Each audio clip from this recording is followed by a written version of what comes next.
Democrats in Congress are fighting against Republican efforts to threaten free and fair elections. Senator Alex Padilla is leading that charge and is here to discuss. Welcome back to Defending Democracy. I'm Marc Elias. Let's get started. Senator Alex Padilla, welcome to Defending Democracy. Hey, thank you for having me. Look, Senator, I've been thrilled to have you on because you literally are defending democracy, and you just recently helped block what would be one of the most massive voter suppression laws we've seen, and maybe actually the largest congressional voter suppression bill. Normally we think of Congress as passing laws to protect voting rights. This would have been a massive voter suppression bill. So tell us about what you did, how you did it, and kind of what you see going ahead. Sure. No, look, it's my honor, my privilege, not just to represent the 40 million people of California, but Mark, as you know, my prior experience as California Secretary of State. So the experience and the knowledge of how elections do indeed work in the United States of America, which begins with the voter registration process and eventually, people casting their ballots in elections, the security checks, the safeguards to ensure the integrity of our elections and everything in between. So with that knowledge, when I hear of proposals like the SAVE Act, we can see right through it. The fact of the matter is that we've had voting rights in America protected for a long time, but certainly compromised in that Shelby v. Holder decision, the Supreme Court ruling in 2013, that unleashed a lot of the voter suppression proposals at state levels across the country, the voter IDs, the purging of voter rolls, all those sorts of things. And in the era of Trump, sadly, we knew it was only a matter of time before those efforts would appear in the United States Congress. And that's exactly what the SAVE Act is, trying to rewrite the rules for states on which make it harder for eligible Americans to register to vote. It's what I call a solution in search of a problem, because if you look at the data, the audits, the studies, the reports that are out there on improper voting, we know that it is exceedingly, exceedingly rare, which tells us that the current laws are working. So why impose mandates like having to prove or show documented proof of your citizenship when you're registering to vote in person? If it's not a problem, you're actually making it harder for women, for example, who may have chosen to change their name when they got married. And now their ID doesn't match their birth certificate. So is that extra hoops they have to run through to just register to vote? Or members of the military who may get deployed from one base to another. And, military bases tend not to be very close to a county courthouse. And so you're making it inconvenient for somebody to show up in person, update their registration, and vote in the next election. So this measure, not going to be a surprise, was passed by the House of Representatives. Colleagues in the Senate tried to bring it up as a unanimous consent item. Like, let's not have a hearing on this. Let's not have a debate on this. Let's just vote it out quickly and get it to the president. So, of course, I wasn't going to let that happen. And I was proud to object to the effort, not just the first time, not just the second time, but on their third attempt. So we have to constantly be vigilant. And so what do you think happens from here? Like, do you think that they will try to put this in some must-pass bill? Do you think they'll move on? Like, what do you hear that you and think your Republican, the Republican senators are up to?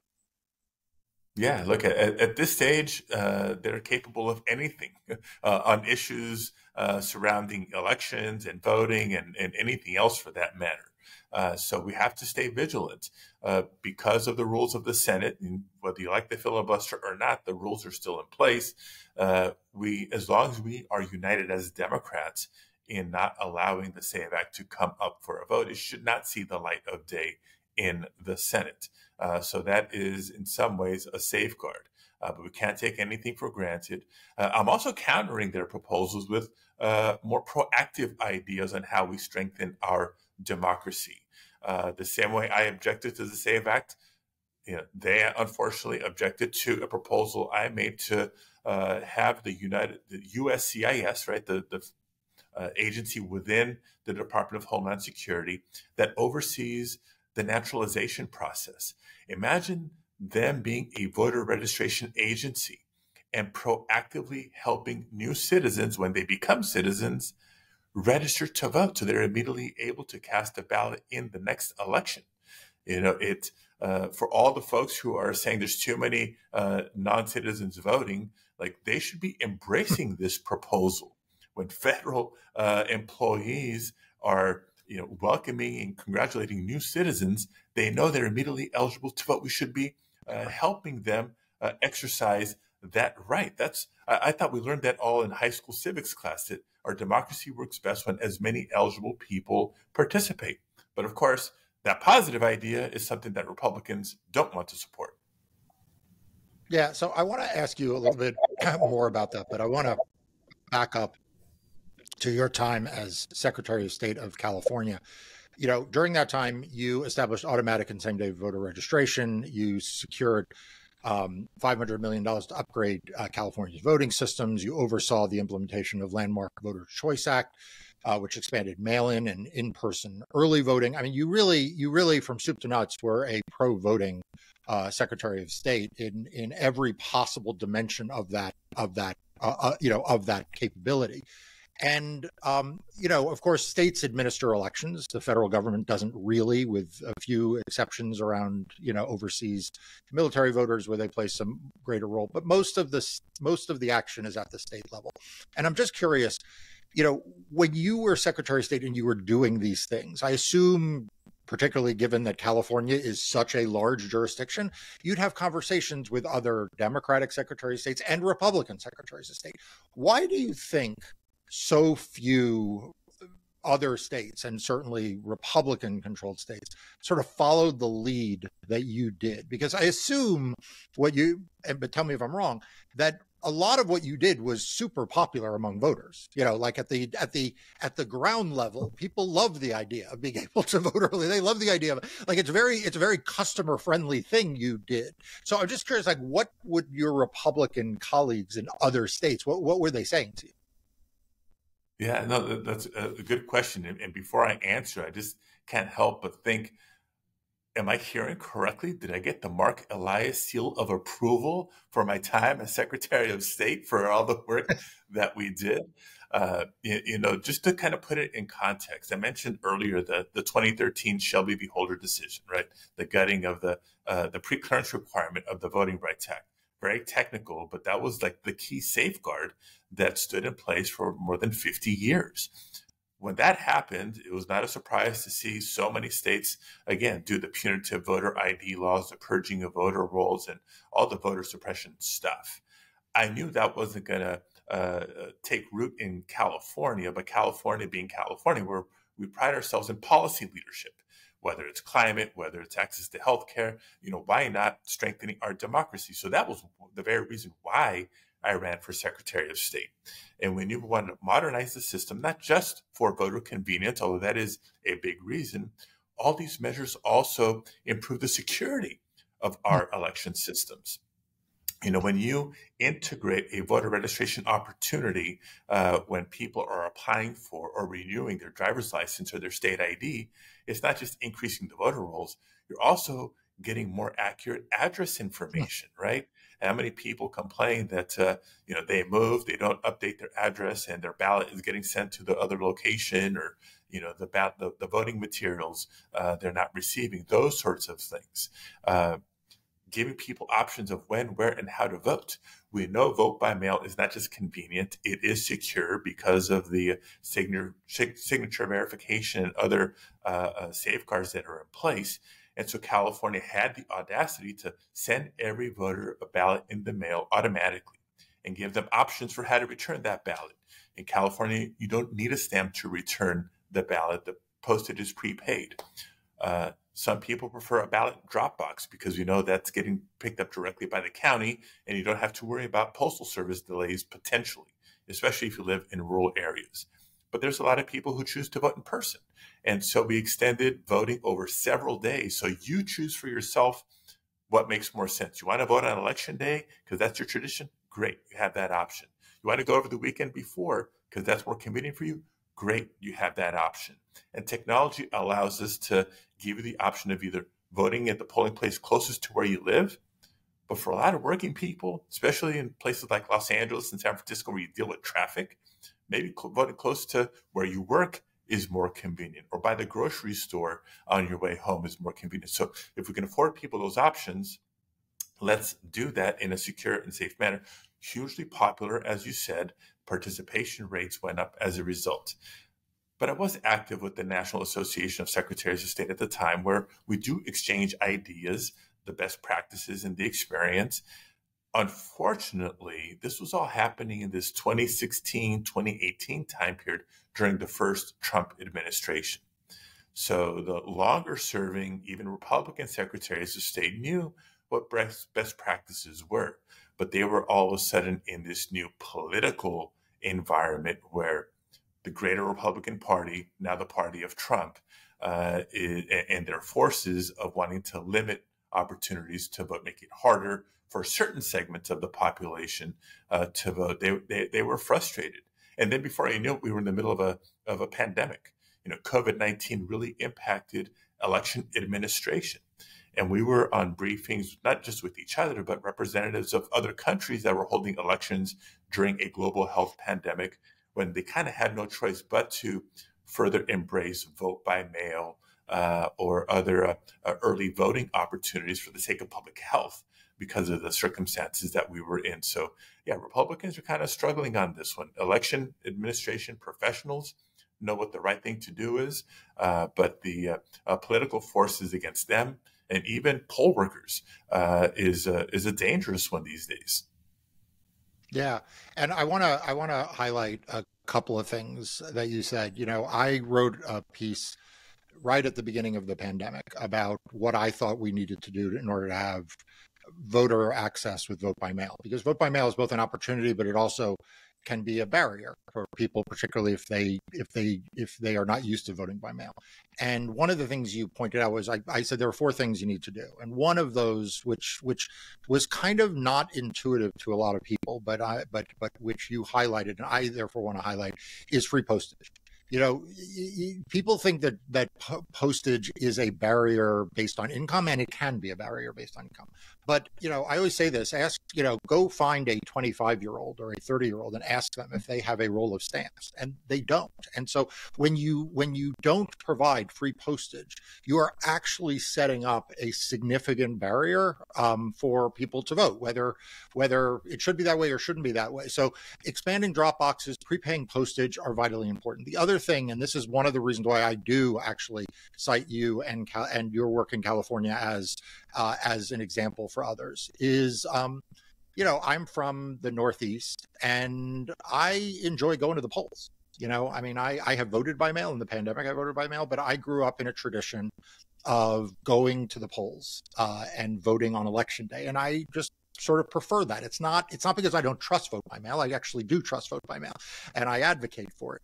But I enjoy the civic engagement of going to the local school and filling out the ballot and putting it in the machine and getting the little I voted sticker. I enjoy that. So what I like about what you did is you didn't force culturally one or the other on people. You kind of gave people a home, regardless of whether they want to vote on election day, they want to vote early, they want to vote after. And I'm wondering if that was an intentional decision or if that's just kind of where you wound up.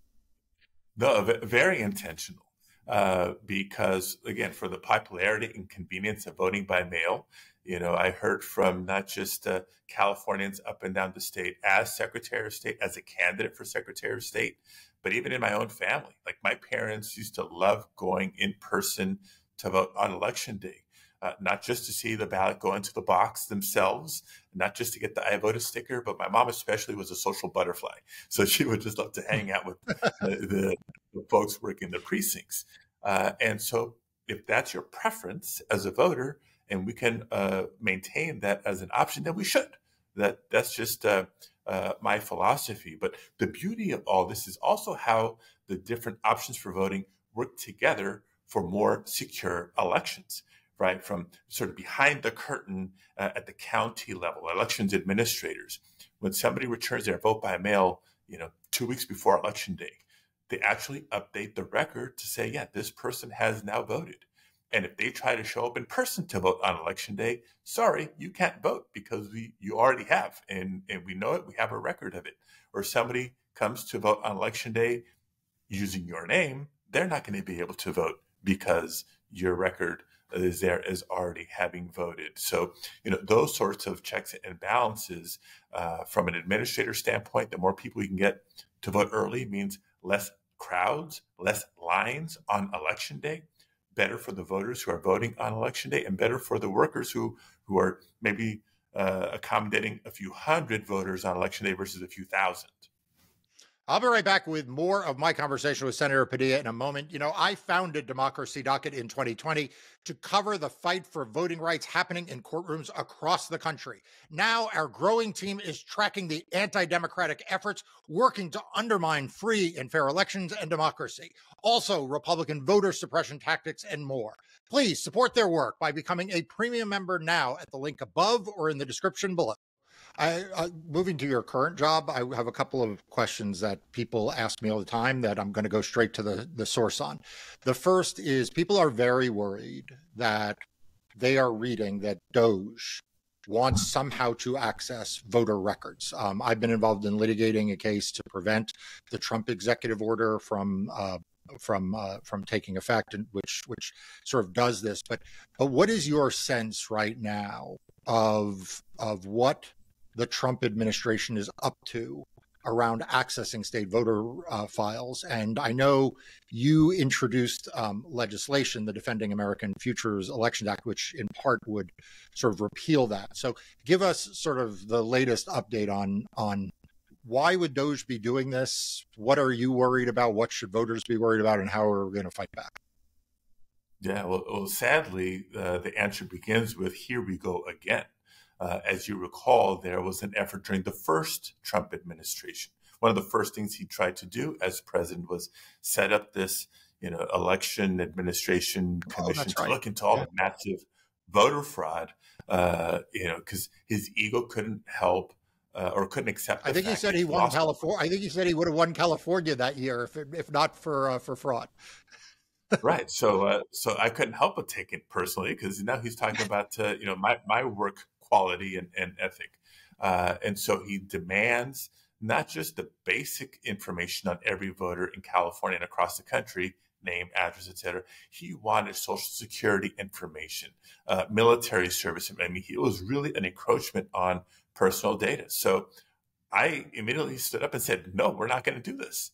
And I was relieved to see so many of my Secretary of State colleagues at the time across the country, both Democrat and Republican, saying no to that effort.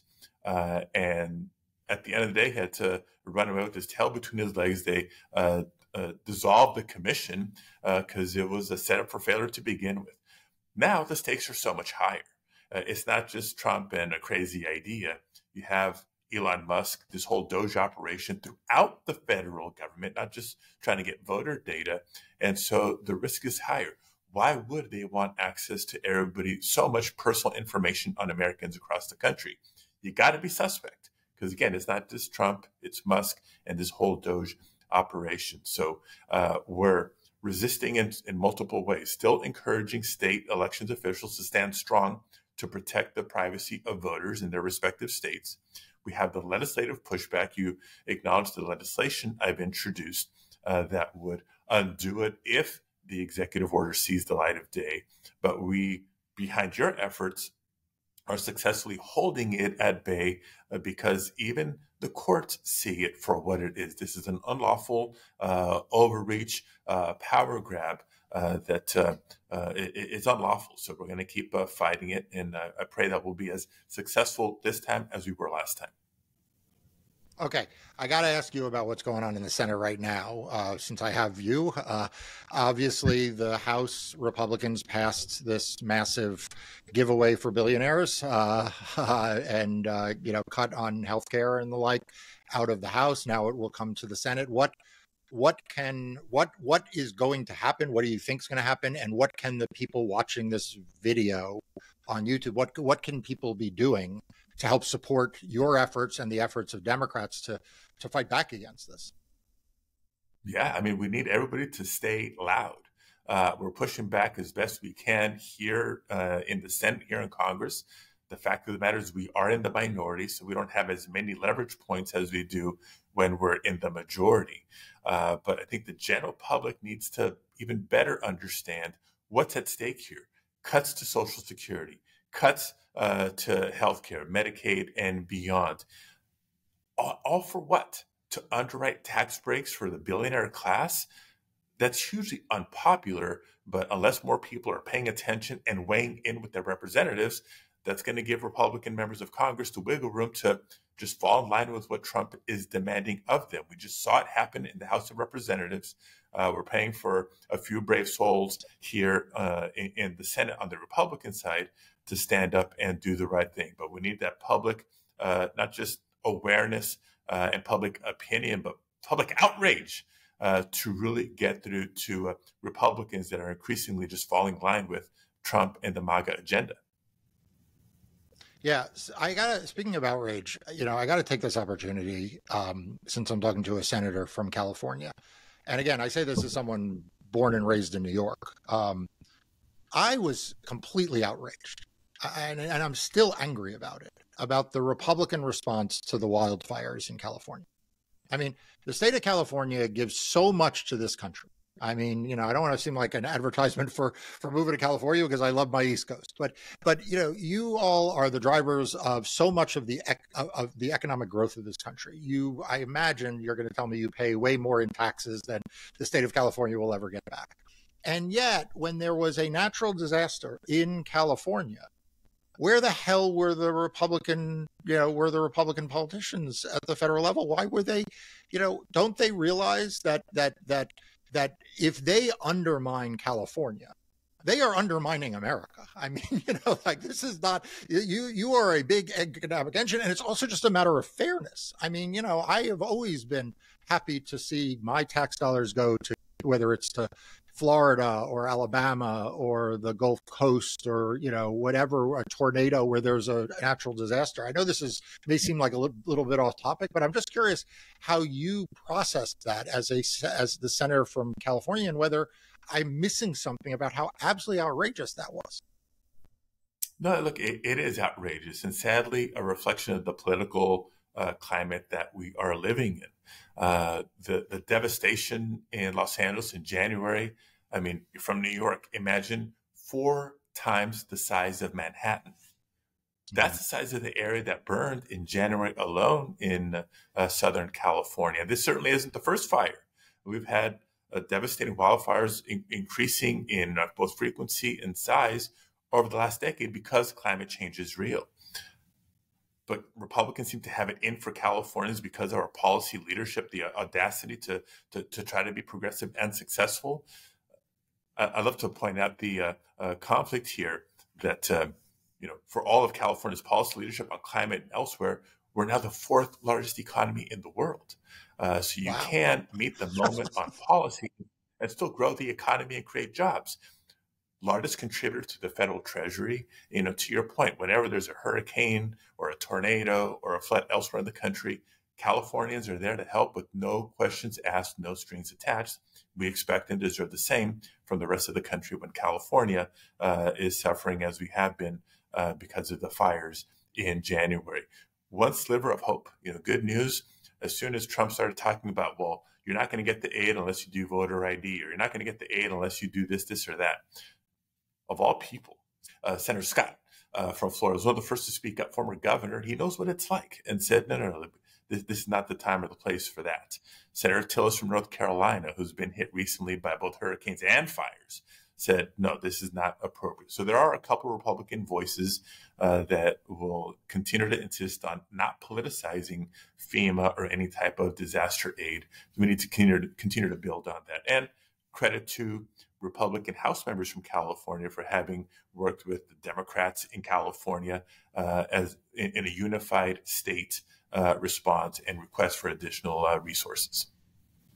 Why do you think your Republican colleagues don't stand up to Donald Trump more? Do you think they're afraid of losing their elections? Do you think that they're afraid of their physical security? Do you think they actually agree with him? Like, what do you think has gripped, them who have to know that a lot of the stuff he is proposing is crazy and bad for their own constituents. I mean, you talk about this bill. I mean, correct me if I'm wrong.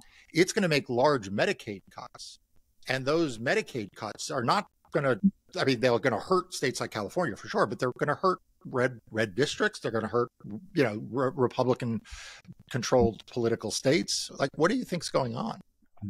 I wish I knew. I wish I knew what spell he had over so many of them, or what the essence of that control seems to come from. But I think ultimately Republicans are going to increasingly and in more highly visible and consequential ways have to decide: are they more loyal to Donald Trump and what he wants, or more loyal to their constituents? Because so many of these actions have been against their own state's interests. Okay. I got to ask you one last question. So people right now are scared. I mean, I get people who write into me. They put comments and videos like this. They post on social media. They are scared and they feel hopeless or helpless, like about what to do. And so, you obviously are one of the most powerful people in the country. You're a U.S. Senator from a very large state. You've been the Secretary of State, so you have a lot of visibility and understanding of the nuance when we talk about, voter suppression or we talk about access to voting. But for, your constituents, who I'm sure you hear from as well, they don't know what to do. They don't know how they can feel empowered. So what do you tell them when you go back home, when you're, meeting with people, everyday Americans, and they want to know, what can they do? Like, what can they do to feel like they are helping the cause or helping, to stand up? Yeah, well, I think that the good news or the encouragement is the reminder that everybody can do something. Some people are motivated by these challenges and end up deciding to run for office. That's great, right? More engagement strengthens our democracy. Some people think, well, I'm never going to run for office, but maybe I can support somebody who is. You can volunteer or contribute to a campaign. Some people don't want to do the quote unquote political thing, but there's a lot of great organizations out there that advocate on different issues. Maybe it is voting rights. Maybe it is reproductive rights. Maybe it is tackling climate. Maybe it is, you pick the issue. There's ways to engage, even if it's just showing up at your local city council and school board meeting and speaking up, or as little as organizing your family, organizing your neighbors. When more people get involved, good things happen. Democracy is not a spectator sport. I know we've said that repeatedly on this program. So that means each one of us has a role to play, large or small. It's your choice, but there's a lot of options out there. Well, Senator, you have played a large role. You've played a large role in the state of California. And now you're playing a national role that is critical and pivotal. And I want everyone to know that if you are looking for one of the true heroes of democracy and voting in free and fair elections at the national level right now, you're looking straight at him when you look at Senator Padilla from California. And thank you for joining me today. Thank you, Mark. And you keep up the great work as well. Thanks so much for tuning in to this episode of Defending Democracy. Please make sure you're subscribed to Democracy Docket's newsletters to stay informed on the latest voting rights and democracy news.